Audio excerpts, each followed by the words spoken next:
Kamusta po sa inyo lahat? Ito po si Art. Kainaman naman ito nangyari doon sa ating driver na ito. Sila pa yung nanakawan. Sila pa yung nakulong. Dito sa LTFRB na ito na sila ay sumanib dito sa modernization, sa mga consolidation na ito. Na kung bakit sila na yun nagbayad ng mga milyon-milyon, sila pa yung ipinakulong noong sinapian nilang korporasyon. Yan ang sinasabi ko sa inyo eh. Ito ay ito'y para alisin sa mga may-aring mga katulad ng single mom na may ikaw ay mayroong bumili ka ng jeepney, yung mga halimbawa yung po mga nag-abroad dito sa atin sa Pilipinas, nag-Saudi Arabia, nag-ipon sila ng pambili ng mga jeep para sila ay mamasada pag uwi at hindi na sila magtrabaho dito nga sa ibang bansa. Kaya nga sa mga nangyayaring mga namamatay ding mga Pilipino at mga kung ano nung ginagawang kababuyan sa iba't ibang bansa kapag tayo ay nag-abroad. Kaya nga ang ginagawa po ay tagtitiis na ron ng kung ilang taon hanggang sila ay makaipon at makabili ng jeepney na silang gagawin nilang hanap buhay para maitaguyod nila ang kanilang mga pamilya. Ay ngayon ay sila pa ngayon ang naloko. Kaya nga itong mga modus operandi ng ating LTFRB, bakit ito'y pinapayagan ng ating Pangulo? Ito'y mga modus operandi ito. Hindi ito modernization eh. Modusnization. Nadenggoy tuloy ang ating mga jeepney driver. Nakaligtas ka nga sa dengue, denggoy, hindi ka makakaligtas. Pero pakinggan po natin. Talaga, kumisan dinadaan ko lang sa tao, pero pag napakinggan ninyo ito, nakakaawa talaga ang ating mamamayang mga driver. Panoodin po natin. Kasi naghihirap kami dito. Gumastos kami. Dahil naipit kami sa programang ito. Paano na rin ang hanap buhay namin? Yung mga anak ko nag-aaral. Kita mo gayon na pinapag-aaral niya ang kanyang mga anak dito. Hindi umasa ito sa gobyerno. Hindi humingi ng nung siya nagkaroon ng jeepney, hindi siya humingi. Talagang siya sarili mismo niya ang itinaguyod niya na makabili ng mga jeepney na ito. Pero ano nangyari? Nakaw dahil sa kadahilanan ng ganitong mga operasyon sa Pilipinas. Dito sa ginagawang kabangawan ng ating mga ng sangay ng ating gobyerno katulad nitong mga LTFRB na ito. Nakulong pa ako. Mahirap. See? Maghanap Nakulong ng pa. pera ngayon. Philip Burata and some fellow jeepney operators joined a transport corporation in Bacolod City. There you go. They complied with the requirements of the government's Sumunod. Public Utility Vehicle Modernization Program. They also invested tens of millions of pesos on Milyones. 44 modernized Ang nawala. jeepney units. Yet, they eventually discovered their names were not included or registered in the corporation. Kita mo That's ba yan? after they tried to secure certified true copies from the Securities and Exchange Commission. Kaya nga ito pong modernization na ito'y pag-agaw sa mga operator. Yung mga may-ari, kung ikaw ay operator at ikay mayroong sariling jeepney, halimbawa 3, 2, na nag-hire ka ng driver para i-drive ito, na yung mga operator din ay dito po umaasa. Okay? Dito nila kinukuha ang pagkain nila araw-araw, dito nila kinukuha ang mga ginagastos nila sa kanilang mga anak. Kaya pakinggan po ninyo niya mga gobyerno, hindi lang ito mga driver ang mawawalan ng trabaho, yung mga operator na ninakawan ng LTFRB ng kanilang kabuhayan. To make things worse, the company filed 38 counts of Tingnan mo yan. estafa against Philip and 4 others.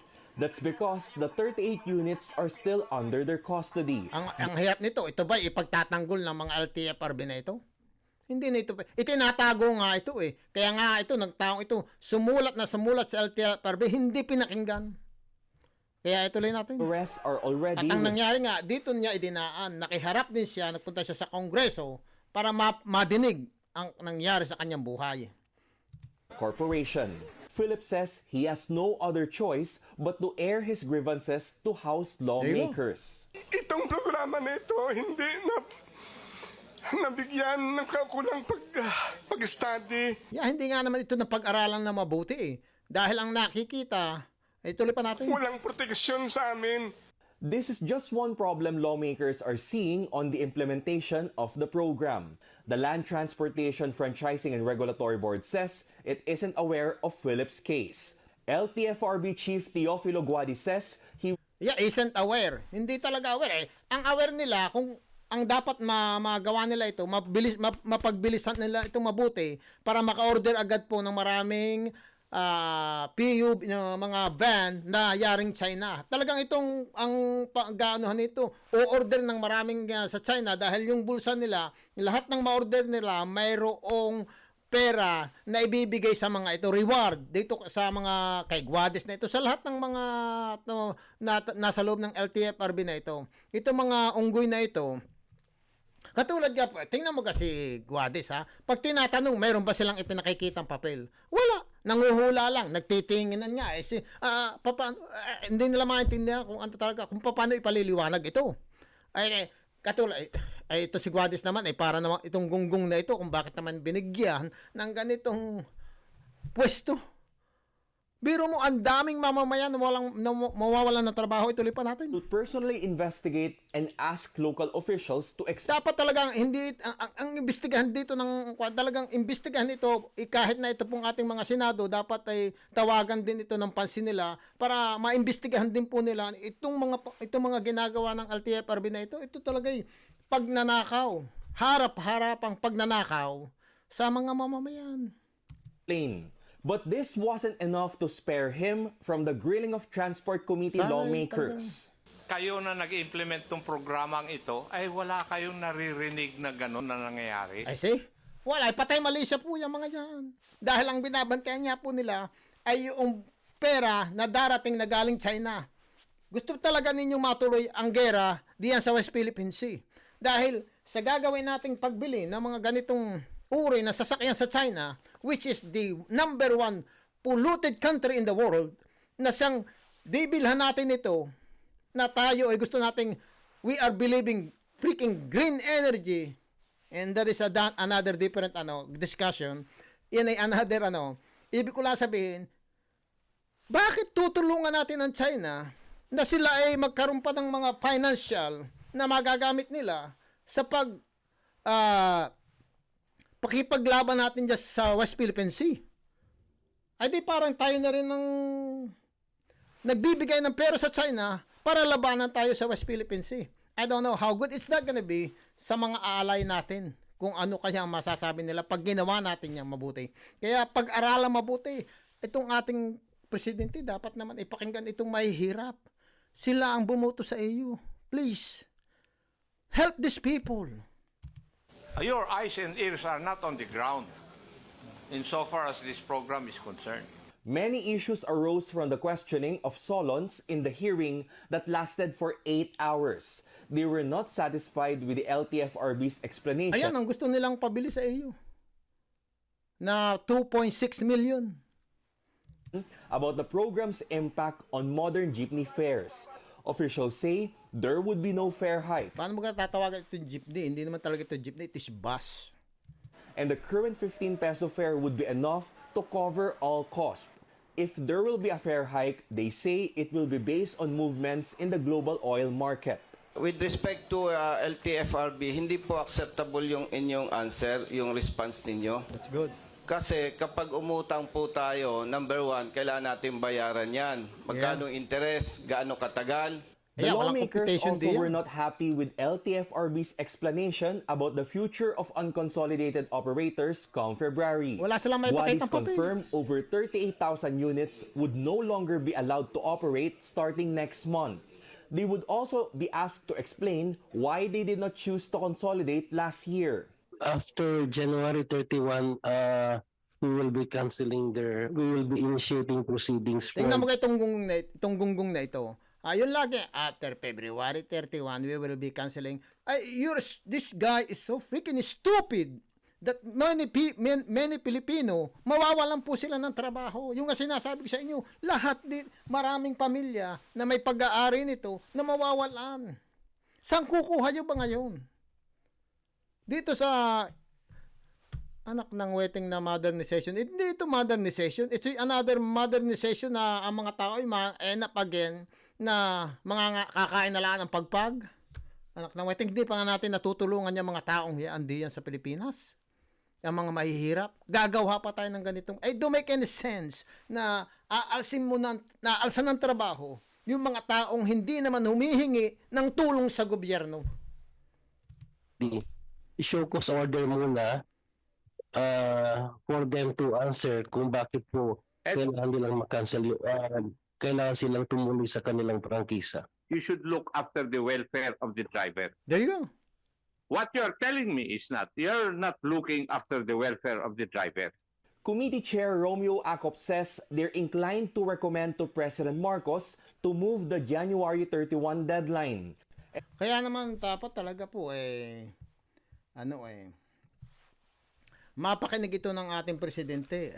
Kawawa, maraming Pilipino, hindi lamang yung mga driver. Ito mga driver na ganito, ito ay mga nasa probinsya, mawawalan ng trabaho. Anong kakainin nila? Sasabihin mo, dapat bibigyan namin sila ng trabaho. Wala nga tayong maipatrabaho dyan sa iba. Wala nga makitang trabaho yan. Yan ba nga mga kumakain ng pagpag diyan, yung mga mahihirap diyang wala nga mga wala nga silang mapasukan trabaho dito sa Pilipinas. Ang game magkaganyan pa yan kung mayroong trabaho talagang maibibigay. Bako sasabihin nyo, hindi, bibigyan namin ng trabaho yung mga driver na kung gustong para namang nanluloko kayo. Talagang namang puro panluloko talaga ang ginagawa ng nitong mga LTFRB na ito. Paano yan magkakaroon ng trabaho? Ang daming walang trabaho dito sa Pilipinas. Kaya mga ito talaga, pag pera na pinag-usapan, bahala ka sa buhay mo. Kumain ka o hindi, bahala ka. Ba't nagkakaganyan? Pag naman nagkagera diyan sa Pilipinas, sama-sama ding makikipaglaban. Hindi lang ang presidente, kundi lahat ng mga Pilipino ay magtutulong-tulong, makipaglaban, maipagtanggol ang bansa. Pero sa ginagawa ninyong ito, pag nabayada na ng China, itong mga gagong nasa LTFRB na ito, nakalimutan na. It doesn't matter how many people, it doesn't matter how many Filipino will be out of job. Hindi ganun dapat ang pagpatupad. Kailangan matulungan natin itong mga ito. Hindi yung basta-basta na lang aalsan ng hanap buhay na hindi naman umaasa sa gobyerno. Madaming maghihirap lalo. Ang dami ng problema dyan. Yung West Philippine Sea, problema. Itong ang mga banta na magkakaroon ng gera diyan sa Taiwan, madadamay din tayo. So, ba't hindi muna natin i-focus yung mga ganyan? Hindi yan sa modernization na maraming Pilipino ang maghihirap. Sana po ipakinggan naman tayo ng ating presidente na ibahin ito. At talagang i-delay muna ito. Just stop it. Okay? And let talagang mapag-aralang mabuti. At pagka napag-aralang mabuti at saka dapat antayin nating makapaggawa ng sariling atin. Huwag tayong bibili sa China. Kung tayo lang ay gagawa dyan sa atin, mas maraming makikinabang, marami magkakaroon ng trabaho. Hanggang dito na po lamang. Sana po ay talagang wag nating pahirapan ang ating mga mamamayan. Tayo rin lamang ang nagsasama-sama diyan sa Pilipinas. Ito po si Art. Hanggang sa muli po, maraming pong salamat.